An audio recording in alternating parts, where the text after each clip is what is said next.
국내에 계신 스픽스 구독자 여러분 안녕하세요. 오창익입니다. 헌법재판소의 결정이 늦어지고 있습니다. 무슨 사정이 있는지 모르겠지만 우리로서는 온통 추정밖에 못하고 있습니다. 책임 있는 국가기관이 이래도 되는지 모르겠습니다. 국민들은 너무 지쳤습니다. 내란 사태 이후에 100일이 지났고 이제 넉 달이 다 되어갑니다. 너무 힘듭니다. 헌법재판소가 다만 일정이라도 정확히 공개해 주었으면 합니다. 국가기관의 최소한의 책무입니다. 정치를 보는 눈 마키아벨리, 오늘도 최고의 평론가와 함께 이곳의 중요한 정치 현안을 짚어보겠습니다. 정치의 이면을 제대로 아는 분, 유시민 작가보다 훨씬 정밀한 분석을 하는 진짜 평론가 박진영 평론가 모셨습니다. 어서 오십시오. 예, 안녕하세요. 소개가 참 부끄럽습니다. 네, 아니 맨날 중저가 유시민이라고 그러셔가지고. 네, 싸구려 제가 뵀을 때 훨씬 더 정밀하게 잘하시는 것 같은데 일단 속보가 있습니다. 지금 박찬대 더불어민주당 원내대표가 최상목 부총리 대통령 권한대행 탄핵을 추진하겠다고 발표했다는데요. 어떻게 보시나요? 주초에 이미 민주당에서 예고했던 부분이죠. 이번 주 안에 마은혁을 임명하지 않으면 탄핵 절차에 들어가겠다라는 이야기를 했고요. 이재명 대표도 굉장히 강한 메시지로서 최상목 권한대행을 압박을 했습니다. 저는 두 가지 정도 측면이 있다고 보는데요. 첫 번째는 최상목 보고 오늘 당장이라도 마은혁 임명해라. 이런 이야기입니다. 그리고 최상목 같은 경우에 탄핵이 되면요. 제 생각에는 이분도 내란 관련해서 피의자 신분으로 바로 전환될 수 있습니다. 네. 그런 부분들에 대한 압박도 있다. 이렇게 보여지고요. 두 번째로는 저는 헌재를 향한 어필일 수도 있다라는 생각이 듭니다.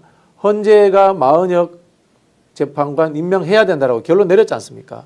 근데 잘 아시겠지만 헌법재판소가 이런 것들을 정치적 메시지나 강한 의조로 비판하고 이런 걸 잘 안 합니다. 민주당이 대신해 주는 거죠. 네. 즉 헌재가 지금 진행하고 있는 윤석열 탄핵 재판 과정에서의 민주당이 좀 이 속도를 내게끔 하는 도움을 주려는 의도도 깔려 있다. 이런 정치적 해석이 가능할 것 같습니다. 아니 그러니까 최상목 권한대행의 경우에 해야 할 일은 안 하고 안 할 일은 한다. 네네. 그러니까 자기는 대행의 대행이기 때문에 나는 어떤 결정이든 참 어렵다. 네네네. 라고 해서 쓱 빠져나가면 좋은데 네. 그게 아니라 특검법 같은 경우는 반대를 아주 정확히 하고 그다음에 지금 마은혁 재판관이나 이런 문제는 또 안 해버리고 또 황당무계한 행동도 합니다. 네. 예를 들자면은 그린벨트 해제 문제를 이야기를 하고 네. 그다음에 그 미분양 그 아파트를 정부가 사들여야 된다 공공에서 이런 이야기도 그렇죠. 하고 LH 통해서 구매하자 이런 얘기하고요. 또 상속세를 유산 취득세로 바꾸자 이런 황당한 세수 개혁안 이야기도 하고 있고 할 건 다 하고 있습니다. 대통령 놀이는 충분히 하고 있습니다. 아니 그래서 그런가요? 외신 기자가 그런 질문을 했잖아요. 최상목에게. 네. 당신 다음에 대통령 나오냐? 그러니까 현재로서는 내일에 충실한다? 아주 묘한 답변 아닌가요? 탄핵 당하면 나올 수 있을 거라고 봅니다. 그런 생각하고 있을 거라고 보고 최상목, 한덕수, 이창용은 한 팀이다. 네. 라는 이야기가 많이 있고요. 지금 저희 주제에도 올라와 있습니다만은 오세훈이 이제 낙마하게 되면은 국민의힘 입장에서 그래도 그 당 내에서 중도적인 카드를 찾으려고 할 겁니다. 그럴 때 경제관료 출신들에게 아마 오퍼가 한번 갈 수도 있습니다. 그런 기대 심리까지 가지고 지금 행동을 하는 것이 아닌가 짐작이 됩니다. 근데 대통령감이 아니라는 건 본인도 잘 알 텐데 그런 욕심이 만약 생긴다면 윤석열도 아는데요, 아하. 윤석열도 아는데 대통령 못할 사람이 어디 있겠습니까? 우리 오 국장님 하셔도 되고 저도 해도 됩니다. 네, 윤석열도 아는데 눈높이를 워낙 떨어뜨려 놔가지고 자신감이 생깁니다. 그런데 또 하나는 그런 것도 있을까요? 이를테면 아까 형사소송 문제를 말씀하셨는데 네네. 최상목이가 감옥에 가지 않으려면 좀 더 적극적으로 정치적 몸짓을 키워야 된다. 맞습니다. 네. 지금 권한 대결로 계속 앉아 있거나 아니면은 정치적 몸집을 키워가지고 하다못해 국회의원 배지라도 들고 있거나 네. 이런 것들에 대해서 여러 가지 본인 나름의 상상을 하고 있을 겁니다. 네. 알겠습니다. 오늘 하루 종일 가장 주목받은 사람은 오세훈 씨입니다. 네. 네. 두 가지가 있는데요. 하나는 첫 번째 명태균 관련해서 압수수색이 진행되고 있어요. 네, 검찰이 드디어 움직이는 건가요? 너무 명백하잖아요. 김한정 씨라는 오세훈의 측근이 여론조사를 시켰다라는 것은 이제 다 아는 사실이 되어버렸지 않습니까? 그러니까 이거를 압수수색을 안 할 수가 없어요. 그럼 김한정에게 명령을 준 것은 누군가? 그리고 김한정과 오세훈은 실제로 사전에 인지하고 이것 관련해서 소통이 있었던가? 이런 부분들에 대해서 확인을 해야 되니까 당연히 압수수색을 할 수밖에 없고요. 정치적으로 좀 해석을 하자면 역시 대한민국 검찰은 비겁하구나. 사실 첫 번째로 해야 될 것은 윤석열, 김건희 아닌가요? 네. 근데 윤석열, 김건희 수사는 하지 않고 끈떨어져가는 오세훈부터 수사하는 그런 이제 꼼수를 보여주고 있네요. 이렇게 된다면 원했든 원했지 않든 한동훈에게 좀 도움이 되겠습니다. 아니 그게 뭐 짜고 치는 고스톱일 가능성도 있는 거 아닌가요? 뭘 짜지 않더라도 고스톱이라는 게 뭐 눈짓 안 하러 뭐 예를 들면 농담 비슷하게 내가 방구나 한번 낄까 이러면 똥내 놓지 않습니까? 고스톱에 그런 것들처럼 알아서 치는 고스톱이 아닌가 뭐 이런 생각도 드는데요. 오세훈의 지지율이 떨어지면 그게 한동훈 쪽으로 갈 가능성은 상당히 있습니다. 둘 다 이제 살짝 그 기회주의적인 처신을 합니다만은 탄핵에 찬성한 인물이다라는 측면들도 있고요. 어쨌든 중도 노선을 걷겠다라는 입장을 가지고 있기 때문에 오세훈에게 그 나쁜 일이 생기면 한동훈에게 도움이 될 겁니다. 캐릭터가 겹치기 때문에요. 네네. 그럼 오세훈 수사는 어떤 면에서 시작 아닌가? 이를테면 홍준표는, 이준석은 이런 질문도 나올 거 아닙니까? 저는 검찰이 속도 조절하면서 확대 안 할 거라고 봅니다. 그렇습니까? 네네. 그렇게 보시는 근거는요? 실제로 이제 명태균이 홍 시장 관련해서는 사적 관계의 깊이에 해당되는 문건을 많이 깠습니다. 문자. 또 친하다라는 거 깠는데 거래 관계가 정확하게 무엇이 있었는지에 대해서는 깊이 있게 오픈한 게 별로 없어요. 뭐 언제도 도와줬고 언제도 도와줬다 이런 이야기를 하는데 김한정 씨와 오세훈 시장의 관계처럼 이른바 거의 문서에 해당되는 수준이 나오는 것은 별로 없거든요. 그런 부분들도 있고 한편으로는 검찰이 저는 속도 조절할 거라고 봅니다. 속도 조절해가면서 차기 정권이 어떻게 될 것인가 그리고 대통령 선거가 어떤 흐름으로 흘러갈 것인가 보고 저는 판단하지 않을까 그런 생각이 듭니다. 그런데 오세훈 씨가 그래도 현직 서울시장 아닙니까? 네네. 검찰이 수사에 나섰다면 특히 압수수색을 이제 공개적으로 진행한다는 건 뭐랄까 일종의 자신감이 있다는 거 아니에요? 그러니까 검찰이 수사하는 패턴이 어떠냐면 대충 다 해놓고 압수수색은 일종의 쇼, 범인 낙인 찍기, 우리가 이런 일도 하고 있어요. 이렇게 해서 압수수색 특히 서울시장쯤 되는 정치인에게는 그렇게 하기 쉬운 것 같은데 오세훈 죽이겠다 이런 의지. 그렇게 보입니다. 이제 김한정 씨가 소속된 모임이 있었습니다. 그 모임에서 7명인가 8명 중에 4명이 서울시에 취직했다고 하더라고요. 과거에 야당을 때리던 검찰 논리라면 이것만으로도 충분히 대가성이 형성되는 겁니다. 그렇지 않습니까? 김한정 씨는 공짜로 오세훈 여론조사를 해준 겁니다. 그렇지 않습니까? 명태균 씨를 거기에 납품을 한 거고 그리고 공짜로 여론조사를 해준 대가로 김한정 씨 모임에 있는 사람들이 서울시에 4명이 들어갔다. 이런 식의 대가성을 엮어버리면은 과거 검찰이 민주당이 했던 논리를 보면 전부 다 엮이게 돼 있습니다. 뭐 그런 부분에서 저는 이재명 대표가 이런 거 했다면 벌써 진작에 죽었겠죠. 벌써 구속됐죠. 그런 부분에서 검찰은 이미 세팅 다 됐다. 저는 그렇게 보여집니다. 노리는 건 뭐예요, 검찰이 지금? 그러니까 오세훈을 치면 지금 국면에 오세훈을 치면서 노리는 거 이런 거를 그러니까 그냥 수사를 하다 보니까 마침 오늘이네 이렇게 하지는 않잖아요, 이 사람들이. 그렇지 않죠. 다 앞뒤 재고 이럴 거 아닙니까? 지금 노리는 게 첫 번째는 이제 국민의힘 내부 경선에 참여하는 거고요. 그 다음에 민주당과 딜할 수 있는 거리를 만드는 거고요. 그 다음에 또 윤석열이 혹시라도 복귀하는 상황에 대한 대비도 있고요. 여러 가지 뭐 다중적 포석이 아닌가. 라는 생각이 듭니다. 실제로 제대로 하려면 윤석열, 김건희부터 수사를 해야죠. 그 현직 대통령이 민영사상 소추가 안 된다는 거지 수사를 안 받는다는 뜻은 아니에요. 그렇죠. 수사 얼마든지 할 수 있습니다. 수사 안 하잖아요. 알겠습니다. 오세훈 관련해서 또 오늘 시끄러운 뉴스 중에 하나가 토지거래 허가구역 문제입니다. 이거를 풀 때 강남 서초 뭐 이렇게 해가지고 풀 때도 되게 문제였고 풀고 난 다음에 집값이 정말 어마어마하게 올랐더라고요. 같은 기간 대비 20배가 올랐더라고요. 그러니까 이게 뭐 정말 난리가 났는데. 그렇죠. 이게 마용성 아닙니까 일단. 네. 그리고 이제 그 강남 3구를 네네. 이야기하는데요. 오를 만한 곳은 올려주는 거죠. 이 뭐냐? 국민의힘 핵심 지지 지역입니다. 그러니까요. 그래서 오세훈이 나의 지지자들에게 경제적 이익을 가져다주고 나의 지지율을 올린다라는 하나의 좀 이 퍼포먼스를 한 거다라는 게 보여지고요. 또 한편으로 보면 정치적 메시지로서 나는 민주당과 달라. 민주당이 부동산 관련해서 시민들에게 굉장히 나쁜 이미지를 갖고 있지 않습니까? 네네. 그런 부분들을 그러죠. 나는 네. 상세하고 완전 다른 쪽의 사람들이야라는 이미지 메이킹을 하는 거죠. 아니 문재인 정부도 부동산가 폭등 때문에 정권을 내놨다 이런 진단이 있는데 오세훈 씨도 결국 부동산을 폭등시켰어요. 그 강남 3구에만 폭등시킨 거죠. 마용성하고. 아. 즉 그게 뭐냐면 저쪽에 제가 정확하게 모르겠습니다만은 강남 3구와 마용성이 자가 보유율이 높은 것으로 알고 있어요. 그렇죠. 네, 네. 임대보다는요. 그죠? 네, 네, 네. 그러니까 이게 부동산이라는 것이 두 가지 측면이 있지 않습니까? 집이 있는 사람은 오르길 바라고 네. 집이 없는 사람은 내리길 바라는 그렇죠. 거지 않습니까? 전형적인 오세훈과 국민의힘의 지지책인 집이 있는 강남 3구 그다음에 마용성의 집값을 올라가게 해줌으로 인해 가지고 경제적 이익을 통해 가지고 나의 지지율을 올린다라는 잔꾀가 이제 통한 거죠. 근데 그 잔꾀 때문에 잔뜩 올랐는데 오늘에 와서는 또 잘못했다, 미안하다, 그럴 줄 몰랐다라는 거는 악어의 눈물이죠. 악어의 눈물이죠. 그 관련해 가지고 국토부에서 서울시에다가 좀 압박을 했을 겁니다. 아마. 네.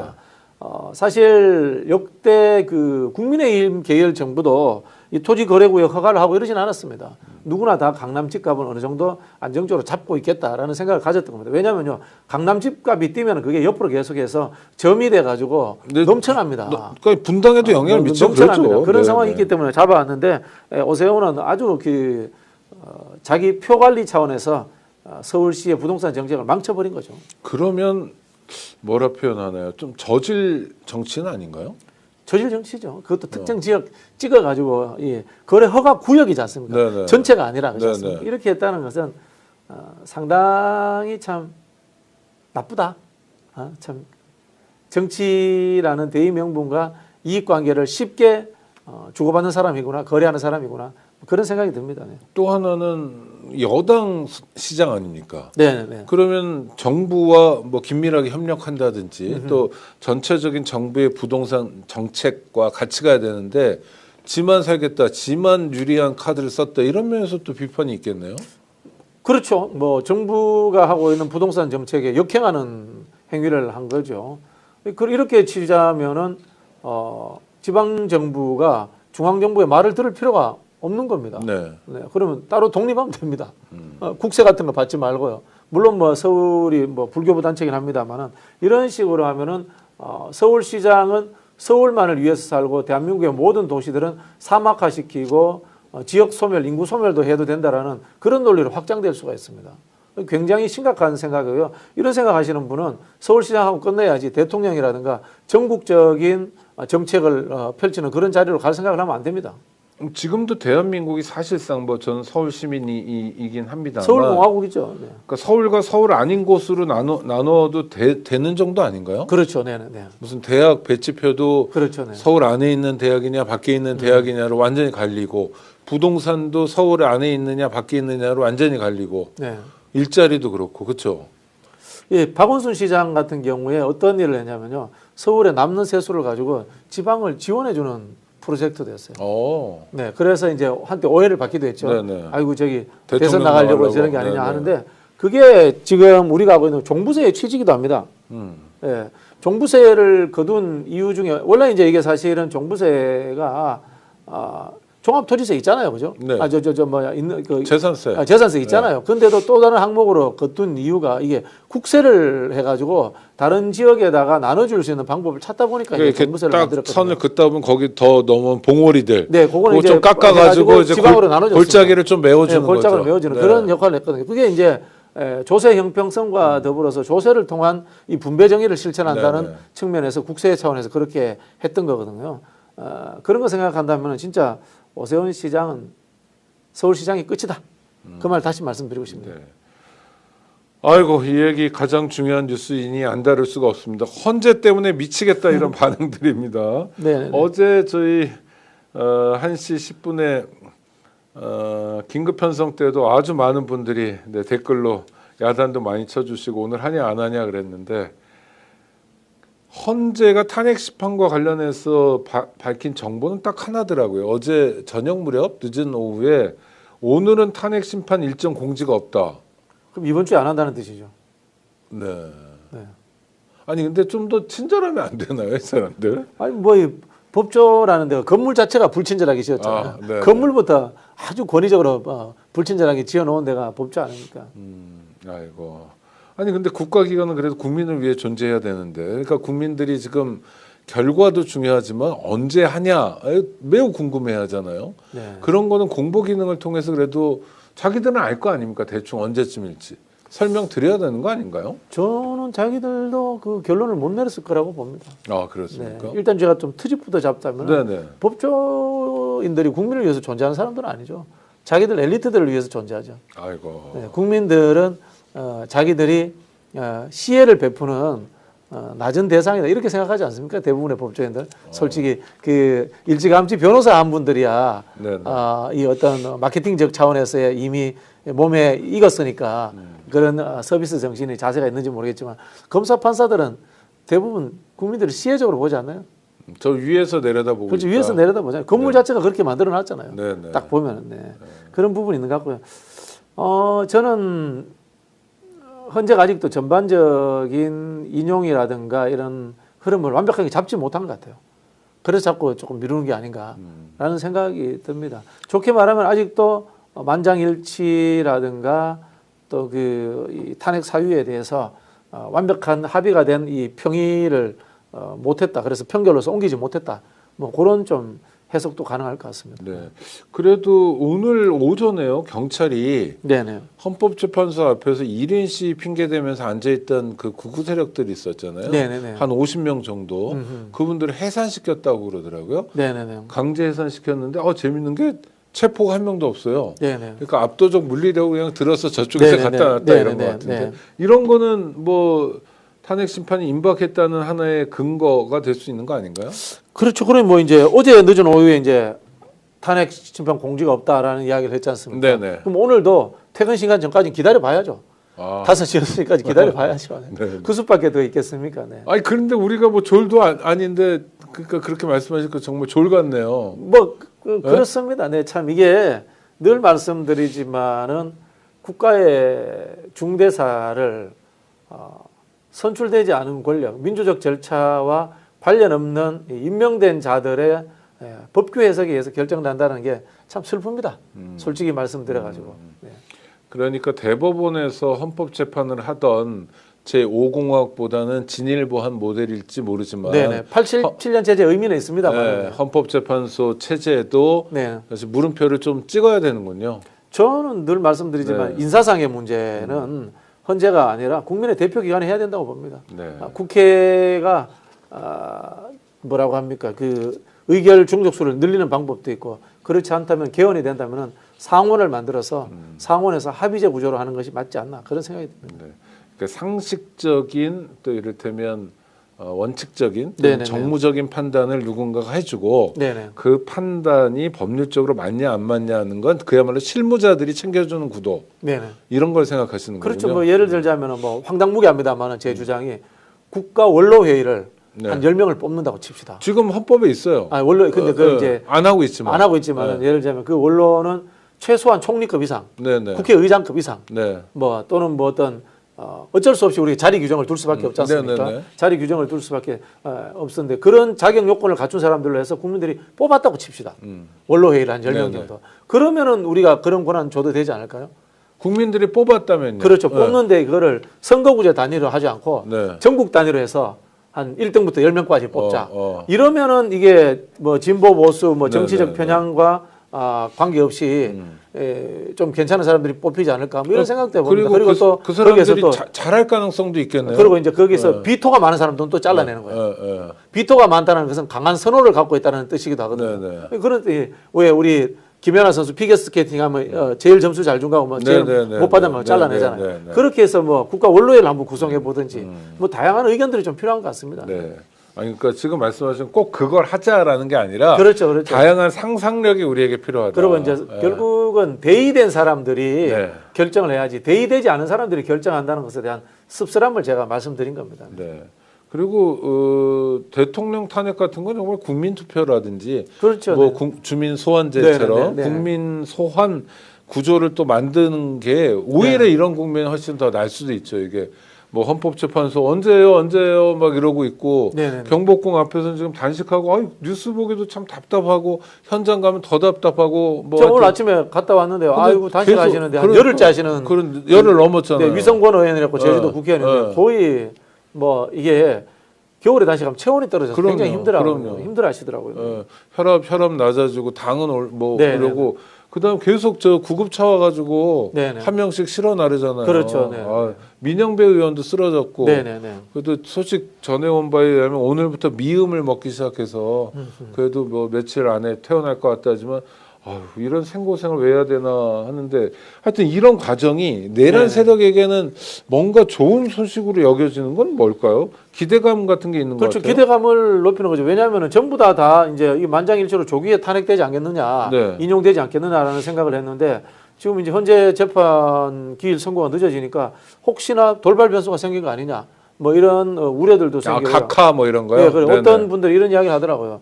그 현재 재판관들 중에 대선 나오고 싶어하는 사람이 있으면은 국민의힘 쪽으로 각하 때리고 대선 나오면 되지 않느냐 이런 농담하는 분도 있더라고요. 참 네. 농담을 하기에는 너무 엄중한 일들인데 워낙 믿을 수 없는 일들이 많이 생기니까 우려가 되는 건 사실이죠. 네, 그렇죠. 대한민국에서 뭐 계엄, 내란, 뭐 친위 쿠데타 이것도 기본적으로 말이 안 되는 이해할 수 없는 일인데 저는 뭐 헌재의 판결을 존중합니다. 네네. 저 같은 나부랑이가 뭐 불복종할 수도 없고요. 승복합니다만은 법비들이 다스리는 세상은 이제는 제발 끝냈으면 좋겠어요. 징글징글합니다, 진짜. 그렇죠. 네, 법률가들만의 세상. 네. 아니 그러니까 국민권익위원회 같은 데 가도 국민들 권익을 좀 챙겨줘야 되는데 나중에 가보면 위원들이 다 변호사들이고 아니 그 국가 사람들이 인권- 무슨 네. 인권을 위해서 무슨 일을 했어요? 그러니까 국가인권위원회도 다 보면 법조인들만 잔뜩 네, 모여 있고. 선관위도 다 법조인이고 네. 선관위는 아예 법관들이 해버리고. 법관들이 있고요. 현역 법관들이에요. 그리고 헌재도 다 법관들이 하고 네. 법조의 나라예요, 진짜. 네. 알고 보면은 숨어서 기회주의적 처신하면서 이 사람들이 군사 독재 정권 시절에도 다 해먹었어요. 네네네. 그들에게 순종하면서 사법살인, 제가 늘 말씀드리지만 억울하게 우리 사법살인으로 돌아가신 분들 많잖아요. 네, 인혁당 인혁당 사건, 뭐 네. 민청학령 사건, 네. 그 기소 누가 해줬어요? 네, 검사가 했죠. 검사가 해줘. 그 판결 누가 해줬습니까? 법원에서 판사들이 판사들이 다 해준 거 아닙니까? 그 네. 판사들, 검사들 지금 뭐 하고 있어요, 지금? 그러니까 대법원에서 사형 확정 판결하자마자 그 다음날 새벽에 죽였는데 네. 사형을 집행한 박정희도 무도하지만 네. 그 전날 사형 선고를 내린 대법원 판사들도 사실 책임 추궁을 받아야 되는 거죠. 대구에 제 선배님이 한 분이 중학교 2학년 때 아버님이 그렇게 돌아가셨어요. 평생 트라우마로 살고 계십니다. 그렇겠죠. 네. 인혁당 삶이 얼마나 재건에서. 힘들었겠습니까? 그럼요, 네네. 네. 지금 와서 뭐 이제는 이 무혐의가 되고 뭐 보상을 받는다고 하지만 네네. 사람이 살아 돌아올 수 없지 않습니까? 그렇죠. 그 가족과 모든 주위의 사람들의 인생 자체가 희생된 것 아닙니까? 국가의 폭력에 의해서. 그 국가의 폭력에 맞장구 친 기회주의 검찰과 판사들 진짜 피가 거꾸로 솟는다는 생각이 듭니다. 제가 98년에 정말 최초로 네네. 인혁당 사건을 재심을 하자. 네네. 면회 회복을 위한 투쟁을 하자 이랬더니 그분들이 잘 못 믿어 하시더라고요. 네네. 여태까지 살아왔던 인생들은 너무 다르고 그다음에 대구에서 이지매 같은 것도 많이 당했대요. 저 새끼는 빨갱이 아들이야 뭐 뭐 어릴 이러면서. 때부터 이제 그런 소리를 하는데 네. 제가 말씀드린 그분은 불과 한 달 반 전에 박정희가 장관으로 입각하라고 제안을 했던 분이래요. 네. 불과 한 달 반 전에 입각 제안을 해놓고는 한 달 반 이후에 용공 조작해서 사람을 죽여버린 거예요. 말 안 들으니까. 네네네. 아이고 살벌하네요. 네, 참. 그런데 헌법재판이 이렇게 탄핵 심판이 늦어질수록 그냥 단순히 답답함이 아니라 자영업자를 비롯해서 많은 사람들이 너무 힘들다. 힘들죠. 막 골목이 상권이 아니라 그냥 골목이 무너지고 있다. 이런 얘기가 너무 많이 들려요. 지금. 노래방 폐업률 들어보셨습니까? 못 들어봤습니다. 지금 시국에 누가 노래방 가겠습니까? 노래방 안 가죠. 노래방은 맞아요. 거의 뭐 지금 다 문 닫고 있다 이렇게 보시면 됩니다. 노래방에 1차 소주 먹고 2차 맥주집 갔다 3차 정도에 가는 그렇죠. 일반적으로는 네네네. 노래방 거의 다 지금 2차도 안 가니까 그렇죠. 뭐 네네네. 좀 심각합니다. 그럼 폐업하면 뭐예요? 그냥 그냥 아니 그러니까 기가 찰로 돈은 다 들여놨고 그죠? 세팅 다 해놓고 네. 어떤 분들은 상당히 많은 분들은 권리금 다 주고 들어왔고 그 다음에 자기가 장사가 되든 안 되든 임대료는 꼬박꼬박 나가야 되는 지금 거고 중고 매물 시장에 노래방 기계가 엄청나게 많이 나오고 있답니다. 나와도 사갈 사람이 없겠네요. 없죠. 사갈 사람이 경기가 없죠. 돌아야 네, 되는데 네. 아이고 아니 그런데 이렇게 막 소상공인 자영업자의 아우성소리 비명소리가 막 들릴 때 그래도 여태까지 어땠냐면 적어도 대한민국을 지탱하는 뭐랄까 관료들의 역할 이런 건 있었던 것 같은데 네. 이 지금 내란 국면에서는 관료들의 역할도 잘 안 보이고 최상목식으로 네네. 이 기회에 한번 한 건 해야 되겠다 이런 거밖에 없는 것 같기도. 사실은 지금 무정부. 민생 추경해야죠. 네. 민생 추경하고 그다음에 이른바 뭐 민생 지원금 이런 거 나눠줘도 됩니다. 네. 그래서 지금 민주당에서 굉장히 후퇴했잖아요. 보편적 지급 안 해도 그렇죠. 된다. 꼭 선별적으로 해도 고집하지 된다. 않겠다. 자영업자들 중심으로 해도 된다. 차별적으로 해도 된다. 제발 그 돈 좀 풀자라는 이야기를 하는데도 안 하고 있잖아요. 왜 안 할까요? 제가 보기 잊어버리고 있는 것 같아요. 아. 최상목이 자신의 안전을 위해서 윤석열 뒤치다거리 해주고 네. 그다음에 대통령 놀이한다고 정신이 없는 것 같아요. 자기 평소에 하고 싶은 것들이나 하고 무슨 뭐 사관학교 뭐 경찰대학 이런 졸업식 가가지고 와 이런 그런 거 신나죠 거 그런 거 뭐. 뜬금없이 뭐 그린벨트 해제하겠다 그러고 네. 대통령 경호처 경호 받고 다니고. 네, 경호 받고 다니고 최근에 또 나온 이야기가 네. 상속세를 유산 취득세로 바꾸겠다라는 이야기를 했습니다. 네. 그 이제 그 재벌들 네. 상속세 깎아주는 거거든요. 네. 아니 저는 그러니까 정말 그 집 한 채밖에 없는 경우 네네. 뭐 이런 경우는 그렇잖아요. 뭐 네네네. 그건 좀 생각해 볼 수도 있다고 생각해요. 그러니까 약간 중산층 정도의 상속세에 대해서는 우리가 고민해 볼 수 있는데 그렇죠. 네. 진짜 부자들은 네. 상속세 깎아주면 안 되는 거 아닙니까? 이거? 그렇죠. 지금 이제 저도 금방 그 이야기를 듣고 왔는데 네. 상속세라고 하면은 제가 100억을 상속하잖아요. 네네. 제가 상속하는 100억에 대해서 세금을 내야 된대요. 네. 근데 유산 취득세로 하게 되면 어떻게 네. 되면은 받는 사람들은 자녀들은 쪼개서 받잖아요. 네네. 쪼개서 받게 되면은 액수가 적어지고. 누진적 적용에 네. 의해 가지고 세금 퍼센트지가 3분의 1이나 뚝 떨어져 버리죠. 네네네. 그런 식의 이제 장께를 내는 정책들을 네. 내놓고 있답니다. 네. 야 큰일이네요. 또 큰일인 사람 김건희가 오랜만에 언론 보도에 나왔습니다. 조용히 있다가 이거는 그냥 나온 얘기가 아니라 뭐 검찰 공소장 뭐 이런 얘기 그다음에 수사 결과물이어서 네. 신뢰가 가는 것 같은데 그렇죠, 네. 야, 총 가지고 뭐해? 예? 경호처에 했다는 이야기 아닙니까? 네, 경호처 직원한테 그리고 총을 왜 들고 다니냐고 이거는 구속영장 집행을 위해서 대통령 관저로 들어오는 경찰관이나 공수처 직원들을 쏴 죽였어야 된다는 살벌한 얘기고요. 그런 이야기를 하고 있는 두 거죠. 번째는 이재명 쏴 죽이고 나도 죽겠다 이런 얘기도 했다는데요. 네네네. 먼저 앞에 총 어쩌고 이게 도무지 말이 안 되는 게 대통령 부인이 뭔데 이런 얘기를 하죠? 원래 참네. 뭐 V0니까 그럴 수도 어. 있고요. 경호처에 김건희 라인이 있었다라는 이야기는 공공연한 비밀이고 네네. 언론에도 다 나왔지 않습니까? 경호처 인사를 김건희가 다 했다고 하더라고요. 그런 소문이 돌았습니다. 그리고 내가 인사한 사람이니까 내가 명령 내리면 너희들이 따라야지 라는 식으로 이야기를 한 겁니다. 즉 김건희가 우리가 지금 이 탄핵 국면에 있고 있습니다만은 광범위한 국정농단을 자행하고 있었다라는 반증이다라고 이렇게 보여집니다. 네. 그 다음에 이재명을 쏴 죽이고 싶다라는 얘기. 그러니까 요새 뭐 죽인다, 암살, 뭐 테러, 뭐 이런 얘기가 자꾸 나오니까 이런 말 한마디 한마디 정말 무섭게 들리는데요. 그냥이 아니라 박진영 선생님 말씀대로 김건희는 경호처에 대해서 장악하고 있든 또는 안정적인 영향력을 가지고 있는 사람인데 이 사람이 타겟을 이재명 대표로 설정하고 쏴 죽이고 싶다라고 하면 네네. 그냥 시정잡배 얘기하고 완전히 다른 얘기가 다르죠. 되잖아요. 네네. 사실은 이거 참 무서운 이야기입니다. 네. 무서운 이야기인 거고 그러니까 황당무계한 상상력을 발휘하자면은 윤석열이 탄핵 선고되더라도 관제에서 안 나오고 농성할 수도 있다. 그런 얘기도 뭐 거기서 해요. 뭐 네. 그 경호처 직원들 총 몇 자로 확보해가지고 들어앉아 있으면 어떡하느냐. 그리고 그 이른바 이제 난동 세력들 관전 문 열어줘가지고 들어와서 자기를 보호해달라 메시지 내면 어떡하느냐. 이런 걱정들까지 나오고 있습니다. 정신 상태는 어떤 건가요? 이런 정신 상태. 그러니까 이재명을 왜 이렇게 죽이고 싶어요?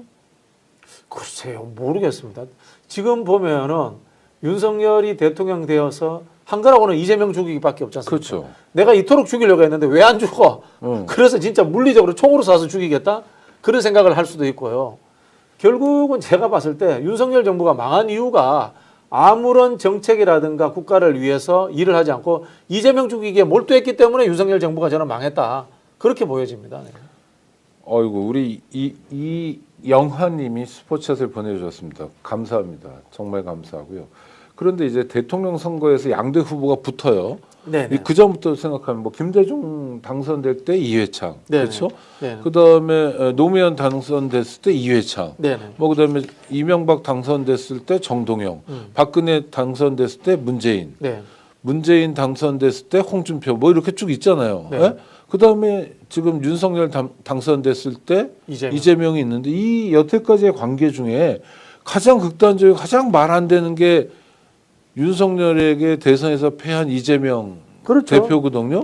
2002년도에 이제 이른바 찻대기로 한나라당이 거의 해체 직전까지 갔잖아요. 네네. 그 찻대기의 최종 책임자는 이회창 총재였습니다. 네. 후보였습니다. 근데 그 당시에 이름이 서상목인가요? 네. 밑에 몇 명들 구속되고 이회창까지는 안 갔습니다. 이회창 본인이 나를 구속하라라고 하면서 출두까지 했습니다. 네. 그러나 정치 보복으로 보일 수 있다라고 해서 그 당시에 노무현 정부에서 이회창 총재는 수사하지 않았죠. 네. 자제한 거죠. 자제한 거죠. 그 이면에는 네.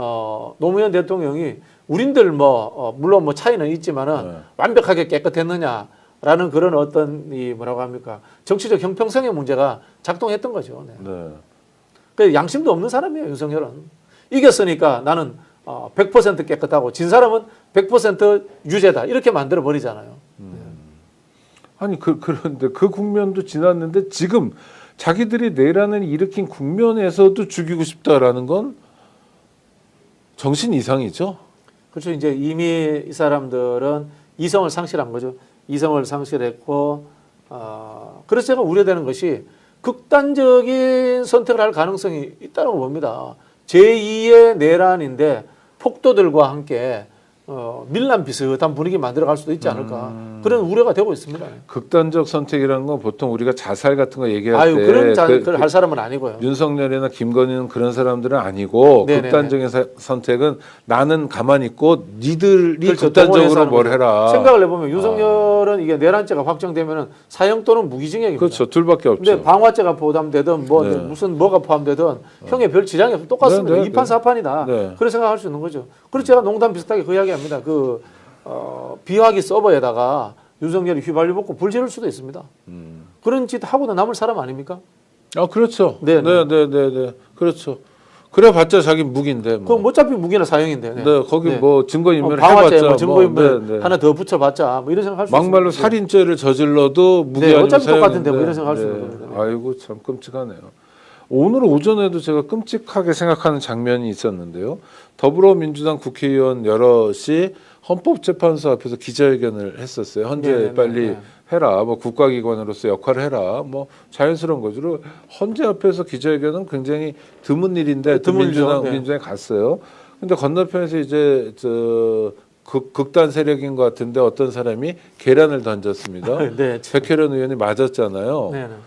그리고 뭐 던진 사람도 특정되고 하여튼 뭐 그런 상황인데 그때 이제 제가 그 기자회견 장을 보니까 추경호 내란 당시에 여당 원내대표였던 추경호가 그 자리에 있었는데 그렇게 웃었다는 거예요. 참. 아니 근데 그래도 맨날 얼굴을 같이 보는 동료 의원인데 얼굴을 제대로 맞았네요. 다시 아픈데 계란도 맞아. 멍들었대요.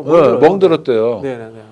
제가 옛날에 계란에 맞아봤는데 저는 그때 삶은 계란에 맞아가지고 멍 제대로. 그거는 삶은 계란은 정말 나쁘죠. 네네네. 아니 그러니까 저 사람 폭력 행위이기 때문에 이거 뭐 처벌받을 겁니다. 네네. 아니 특정하는 것도 쉽고 처벌하는 것도 쉬운데 저는 이렇게 극단적으로 그냥 누군가를 미워해야 되고. 네네네. 지금 분위기를 이런 식으로 네. 일부가 끌고 가고 있는 거죠. 네.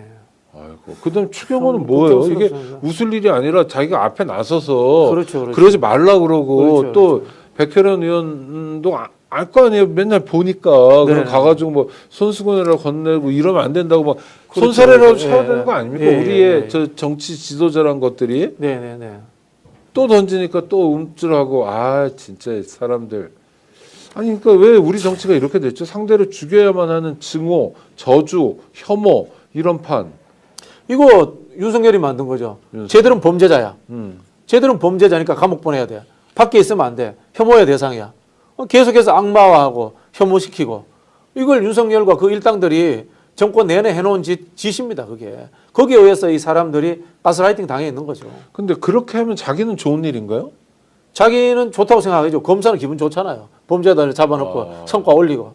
모든 국정이라든가 이 정치 행위를 그런 식으로 보고 있는 거죠. 아니 그러니까 자꾸 여쭤보고 싶어요. 그러니까 노상원 뭐니 처단 수고한다는 사람들 명단도 그렇고 다들 뭐냐면 그냥 자기를 기분 나쁘게 했어. 그렇죠. 어? 그 진짜 기분 나쁜 건지 잘 모르겠는데 하여튼 지 입장에서 또는 자기 앞길을 막을 것 같아. 네. 예? 좀 불편해. 뭐 이런 사람들을 다 제거해 버리거나. 정의는 나의 이익에 반하는 사람들은 전부 다 부정의한 겁니다. 왜? 나는 엘리트고 대한민국의 육군 사관학교를 나와서 초고속 승진을 한 장군이고 나는 검찰총장을 했고 대통령까지 된 사람이기 때문에 나는 정의야. 나는 이 뭐라고 합니까? 이 무오류의 정의야. 라는 생각하니까 나의 정의에 저항하는 사람들은 전부 다 범죄자고 이주 인간이고 또는 조잡한 인간들이기 때문에 얼마든지 나는 그들을 소탕하고 처벌해도 돼. 이게 뭡니까? 나치의 논리고 전두환이 사회정황운동했던 논리기도 하고 박정희가 깡패들 소탕하던 논리기도 합니다. 네. 이렇게 만들어가는 겁니다. 네. 소아 대대사님이 또 스포츠S를 쏴주셨습니다. 감사드립니다. 아이고 아니 그런데 그게 저는 현실 정치를 하는 사람들, 네네네. 그 추경호, 그다음에 요새 그런 거를 좀 선동 잘하는 사람들이 네네. 윤상현, 네네네. 뭐 김기현, 나경원 이런 사람들이 있잖아요. 뭐 각자 이런 사람들은 다 법관 출신이기도 하고 뭐 이런 뭐 재벌 사위 출신이기도 하고 이런 그렇죠. 멀쩡 재벌 사위 또는 뭐 독재자 사위 하여튼 좀 멀쩡해 보이는 사람들이 네. 이러는데 이게 자기에게 좋은 일인가요? 글쎄 뭐 좋은 일이라고 보기 어렵죠. 근데 자꾸 그러잖아요. 이게 이제 특권화된 삶 자체가 몸에 체득화되어 있는 거죠. 혹시 그거 아세요? 실제로 이제 역사상 네. 뭐 공부를 잘해서 역사에 남는다거나 위인이 됐다거나 이런 사람들이 대부분 이제 중산층 지식인들 아들이 많아요. 네네. 굉장히 잘 사는 고관대작의 아들이라든가 재벌 아들들은 그런 일들이 별로 못 남겨요. 근현대사에 와서 보면. 네네네. 결국은 뭐냐면은 보편성 속에서 특출나게 뛰어나야지 보편적인 삶의 형태 그리고 보편적인 기준을 이해하고 사회에 봉사할 수 있는 거지. 애초에 특권에서 태어나 버리면요. 그 특권 속에서 못 태어납니다. 이재용이 떡볶이 먹으면 맛있다고 했잖아요. 네네. 오늘 또 굉장히 맛있는 우리는 늘 먹잖아요. 그죠? 그렇죠. 그 다른 겁니다. 그래서 저는 그런 부분에서 재벌들 또는 공부 잘해가지고 시험 잘 쳐가지고 어떤 고위직에 간 사람들이 존경받고 이 사람들이 정치적인 부분들까지 진출하는 세상은 적절치 않다고 봐요. 적절치 않다고 봅니다. 하물며 미국조차도 이 우리 이른바 이제 앵글로색슨들 출신들의 전문직들이 지배하는 시대였다가 지금 거의 다 허물어졌잖아요. 네. 그리고 물론 미국도 이제 변호사들이 많습니다만 미국의 변호사는 우리처럼 로이어가 아니고 그게 자격증이잖아요. 그렇죠. 네, 변호사 따기가 쉽죠. 그렇죠. 네. 변호사 돼가지고 변호사는 사람 잘 없잖아요. 변호사 돼가지고 사업을 한다거나 뭐 부동산 중개를 한다거나 뭐 이런 식으로 가는 사람들이지 않습니까? 네네. 우리처럼 법조라든가 재벌들 잘 사는 집 자제들이 중심이 된 정치는 이거 굉장히 후진국적 정치입니다. 이거 민주당도 예외일 수 없어요. 정말 판검사 너무 많아요. 네, 너무 많아요. 그리고 계속 하여튼 제가 궁금한 거 여쭤볼게요. 이 헌재 앞에서 오늘도 그렇지만 하여튼 뭐 이런 사람들 있잖아. 막 욕설하고 죽여라 그러고 경찰관들한테 너 좌파지, 너 중국이지 뭐 이러고. 그러니까 정말 저 사람들의 진심은 뭘까 이렇게 생각해 보면 아무리 고쳐 생각해도 그냥 미치광이들 같아요. 그리고 뭐 논리도 안 되고 말도 안 되고 그런데 이분들한테 부탁드릴 게 네. 하다못해 저기 TV조선이라도 좀 봐주십시오. 뭐 이런 부탁드리고 싶어요. TV조선에 그래도 민주당이라든가 패널이 3분의 1이라도 나오잖아요. 네. 이 뭐라고 합니까? 사회적 인식 자체를 특정 생각과 특정의 경로를 통해서 주입된 거예요. 이거 저는 사회와 사회적 의식화에 굉장히 절차적 문제가 있었다라는 생각이 들고요. 한편으로 보면은 양편으로 갈라진 정치의 폐해이기도 하고 유튜브라는 매체가 아직까지는 긍정성보다는 부정적인 사회적 인식을 만드는데 많은 영향을 미치지 않았나 그런 측면에서 제 스스로도 한 번씩 좀 반성을 해봅니다. 아니 레거시 미디어도 저는 오늘 방송 준비하면서 조선일보에 네네. 그 댓글들을 봤어요. 어떤 사건이 아까 그 헌재 앞에서 네네. 백혜련 의원이 계란 맞고 그건 사실 정치 테러인데 댓글들이 쫙 달렸는데 이게 삭제된 거 있잖아요. 뭐 욕설 네네. 그거 네. 말고도 다 뭐냐면 왜 비싼 계란을 던졌냐. 돌 던져라. 뭐 그리고 뭐 저래가지고 뭐 얼마나 아프겠어 뭐 더 했어야지 뭐 짱돌 뭐 이런 얘기들이 쫙 올라와 있더라.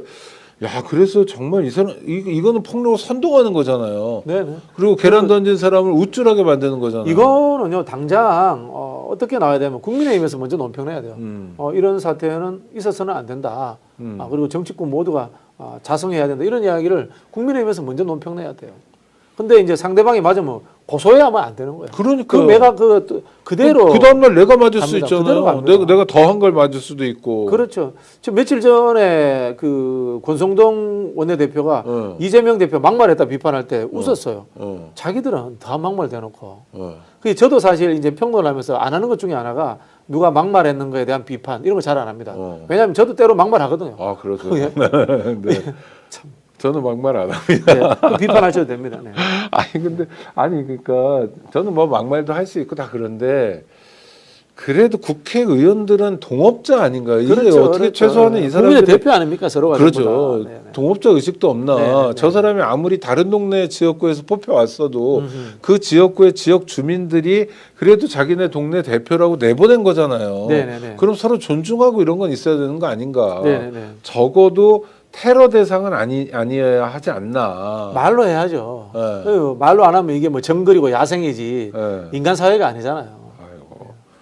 또 하나 윤석열이를 구출하러 트럼프가 온다고 뭐 이래가지고 되게 좋아한다는 거예요. 트럼프 윤석열 싫어한다던데. 아니 그러니까 이게 말이 안 되잖아요. 아니 그 민감 국가 지정된 거 보세요. 물론 뭐 바이든이 했습니다만 예. 윤석열 혼자 북치고 장구치고 온갖 아부는 다 했습니다. 네. 아메리칸 뭐 파입니까 뭐 노래도 부르고 했는데 결국은 이익관계에 그리고 또 품격을 가지고 각자의 입장을 분명하게 전달해 줄 수 있는 수준이 안 되면은 멸시받습니다.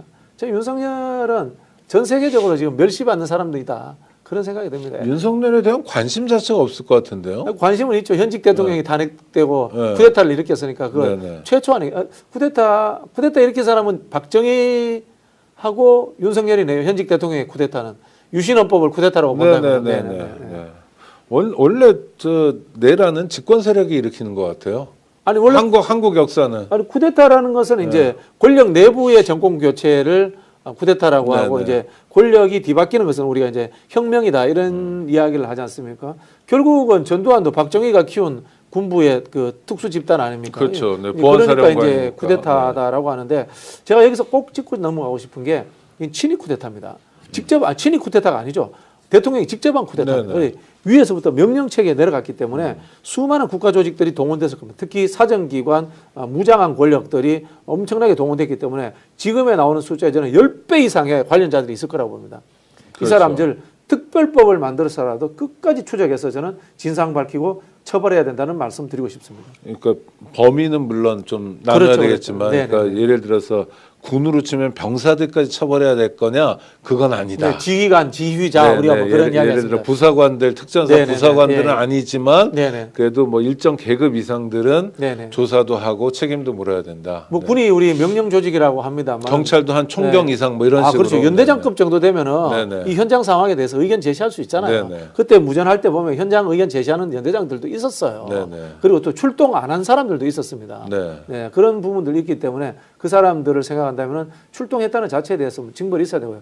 경찰들은 특히 저는 민간의 영역에서 민생 치안을 하던 사람들이기 때문에 사회적 판단 능력이 있단 말이에요. 그렇죠. 근데 국회를 봉쇄하고 거기에 적극적으로 나섰던 사람들 현장에서 저도 그 간부급한테 이야기했습니다.